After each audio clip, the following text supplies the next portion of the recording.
মই ভাবোঁ শিলতকৈও পাহাৰ সদৃশ কৰি আমি বিভিন্ন অনুষ্ঠান প্ৰতিষ্ঠানলৈ গৈছোঁ। চৰকাৰে পৃষ্ঠপোষকতা নকৰা কেৱল মাত্ৰ জনতাই পৃষ্ঠপোষকতা কৰা কোনো অনুষ্ঠানত আজিলৈকে ইমান মানুহ দেখা নাই। প্ৰায় 1-1.5 লাখ মানুহ ইয়াত সমবেত হৈছে। আমিও আহি সময়মতে পাব পৰা নাই। এইকাৰণে যান-জঁট। তিনিচুকীয়াৰ পৰা আমি 10টা বজাত ওলাইছোঁ, ঢলা শদিয়া দলঙলৈকে থাকি আহিছোঁ। তাৰ পৰা এইডোখৰ গাড়ী লাহে লাহে চলিছে আৰু হাইৱেটো নামি অহাৰ পিছত এই 12 কিলোমিটাৰ কেৱল গাড়ী গাড়ী গাড়ী গাড়ী মানুহ মানুহ মানুহ মানুহ আমি গাড়ী তাতে 10 কিলোমিটাৰ খোজকাঢ়ি আহিছোঁ। কিন্তু আজিলৈকে মই এনেধৰণে কেৱল মাত্ৰ ৰাইজে পতা অনুষ্ঠানত ইমান লাখৰ ওপৰত মানুহ সমবেত হোৱা দেখা নাই। আমি সাহিত্য সভাৰ অধিৱেশনো দেখিলোঁ, শ্ৰীমন্ত শংকৰদেৱ সংঘৰ অধিৱেশনো দেখিলোঁ। যোৱাকালি আমি গৈছিলোঁ, আজিও চলি আছে। তাতো চৰকাৰে বহু পৰিমাণে তেওঁলোকে পৃষ্ঠপোষকতা কৰে। কিন্তু ইয়াত কেৱল মাত্ৰ ৰাইজে, কেৱল মাত্ৰ জনতাই, কেৱল মাত্ৰ গাঁৱৰ মানুহে এনেধৰণে এটা অনুষ্ঠান আয়োজন কৰি মই ভাবোঁ ইতিহাসৰ পাতত নাম খোদিত কৰি থৈ গ'ল।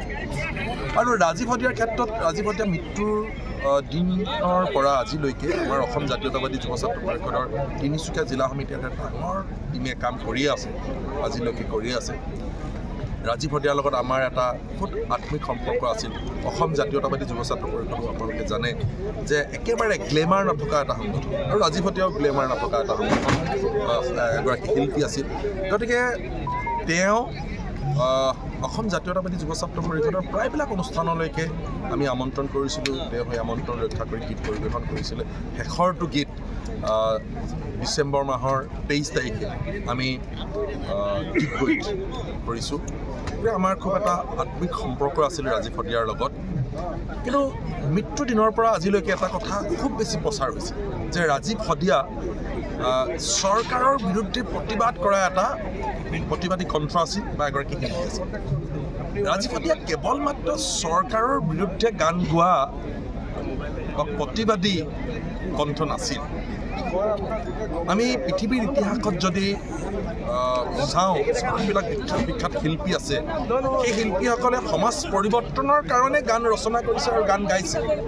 পল্লৱ সোণ, আনহাতে আমাৰ ডক্টৰ ভূপেন হাজৰিকা, তেখেতেও উদাকণ্ঠ ভূপেন হাজৰিকাও সমাজ পৰিৱৰ্তনৰ কাৰণে গীত ৰচনা কৰিছিল, গীত গাইছিল।